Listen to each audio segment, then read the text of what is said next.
Do you believe that giants once walked the earth? What if I told you we found proof before? In Nevada, circa 1911, David Pugh and James Hart, two miners in search of bat guano, a precious resource used to make fertilizer. They were in the Great Basin region in Nevada when they stumbled upon Lovelock Cave. They would enter the cave, and as they explored it, they stumbled upon the remains of over 40 people. Hart would grab one of the skulls and see that it was almost 3 times bigger than his own. Looking around the cave, he noticed multiple skulls that size or just a little bit smaller. Now, an announcement before we continue. Dark Cabin Theories podcast has passed over 100 subscribers. Thank you for everyone who has supported the channel so far. I am very excited to see the channel grow as the year continues. If you love hearing dark, scary, or creepy stories, please like this video and don't forget to subscribe. Also, if you have a story you'd like to tell or just a place to chat about the paranormal or strange occurrences, join our Discord, link in the description below. The Lovelock Cave has a very interesting background, so we will start at the very beginning of the first account of the giants in the area. The first account is by the Paiute Native Americans, who settled the Great Basin region for thousands of years. They were a nomadic tribe, basically meaning they were hunter-gatherers who migrated around the Great Basin region. Now, they were a peaceful tribe, not known for having enemies, except one, the Seediqua, or in English, the cannibals. The Seediqua were passed down through generations of oral stories and eyewitness accounts of them abducting tribe members. A little description of the Seediqua is they stood between 6.5 feet to 10 feet tall. They had red hair with big feet and big hands. Now, the Seediqua for years would conduct raids on the tribe, making life very hard for them, taking their children, food, water, and pretty much anything they could get their hands on. Finally, the Paiute Native Americans were fed up with the Seediqua and would declare war on the beast. The tribe would gather up every able body and go and find the giants. They would fight them for about 3 years, till finally they would defeat a majority of the giants. The remaining giants would hide in Lovelock Cave. When the Paiute Native Americans finally tracked them down, they would stack brush and debris in front of the entrance of the cave and burn it. They would trap the giants inside, and they would ultimately meet their demise.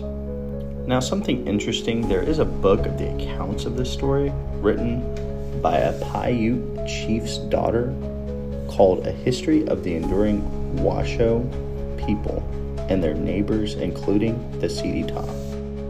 Now, some evidence was also found of this battle.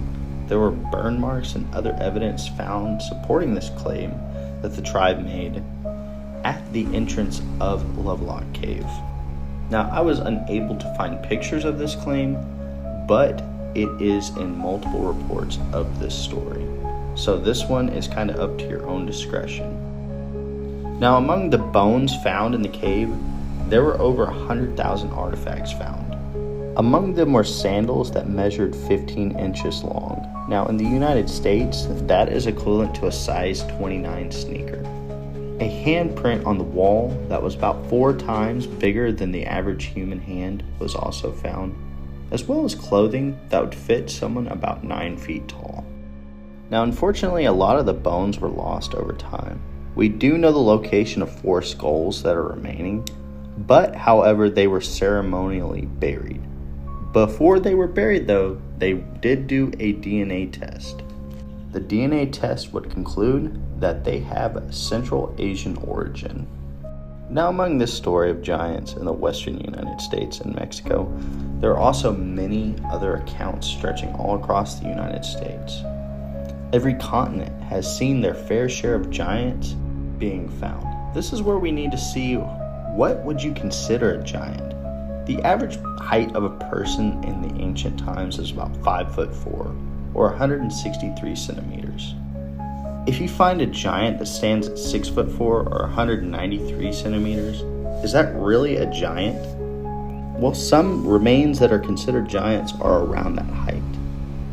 Now, the tallest person ever lived was Robert Wadlow. He stood at 8'11", or 272 centimeters. He suffered from a disease called giantism, which basically affects his body from stopping itself from growing. Which leads me to the question, how tall is the tallest person without giantism? The tallest person ever recorded without giantism is Angus MacAskill, who stood at 7'9", or 236 centimeters. The difference between Robert and Angus, Robert couldn't walk without a cane. He was very rigid in his movements and did not live very long. Now, Angus was said to have super strength. It was said he could lift a 2,800-pound anchor to his chest. Now, that's very impressive. My conclusion, that in order to be a giant, they must exceed at least 7.5 feet tall, or 263 centimeters, and be able to perform everyday tasks, which would include like running, jumping, walking, and basically taking care of himself. And this is exactly what the Sidita did. They were warriors that stood at over 9 feet tall and were excellent raiders according to their lore. But does giantism affect everybody the same way that it affected Robert? Does it inhibit everybody from doing everyday tasks? Is giantism remnants of a giant race that used to be said to walk among the earth? What do you think?